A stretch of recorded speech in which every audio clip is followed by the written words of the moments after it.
Le mot autonome vient du latin autonomos. Il signifie qui est régi par ses propres lois. D'un côté autos, qui veut dire soi-même. De l'autre nomos, qui signifie loi et par extension qui ne professe que les opinions qui appartiennent en propre. Le mot autos a influencé de nombreux mots, tels que autodidacte, l'autodidactos, qui apprend sans maître, autocrate, autocratesse, qui exerce un pouvoir absolu et qui ne détient ce pouvoir que d'elle-même. En biologie, le mot autotrophe signifie qui élabore lui-même ses substances organiques, et le mot autochtone, du grec autochtone, terre, désigne les habitants du lieu même et nés sur le sol qu'ils habitent. Opérons un court détour vers le vieux français avec le mot autorel, l'un des rares mots avec le préfixe autos, qui signifie auteur de peu de valeur. Le sens correct et exact du mot autonome signifie la gouvernance offerte à une ville, à une principauté par un État. Les anciens Grecs nommaient autonomoi les États qui se gouvernaient par leurs propres lois et n'étaient soumis à aucun pouvoir étranger. Chez les Romains, le mot autonomie devint un titre offrant un grand privilège, celui de voter ses propres lois et de nommer ses magistrats.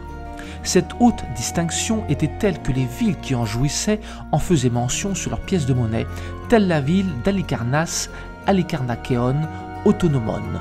Il y avait donc deux classes de monnaie dites autonomes, celles frappées par les villes ou le pays qui les fait frapper, les autonomes, et les autonomes impériales de l'époque romaine dont la signification était explicite, celle de rappeler que le droit de monnaillage est autorisé par le souverain dont le visage était visible sur l'une des faces de la pièce.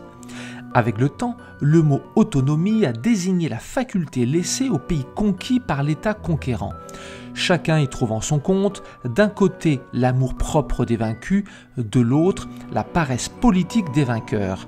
Cette autonomie s'est élargie ensuite aux provinces avec le droit du pouvoir central. Le mot autonomie au figuré a participé à densifier le mot liberté déjà abordé dans le 6e épisode de 1866. En particulier, l'idée de l'indépendance morale ou intellectuelle. Descartes a donc éradiqué l'ancienne et honteuse promesse de jurer sur la parole du maître pour laisser à la raison une totale liberté morale. Si la philosophie nous a offert avec le mot autonome une liberté morale et intellectuelle, il conviendra de garder à l'esprit que l'on peut être autonome sans pour autant être libre.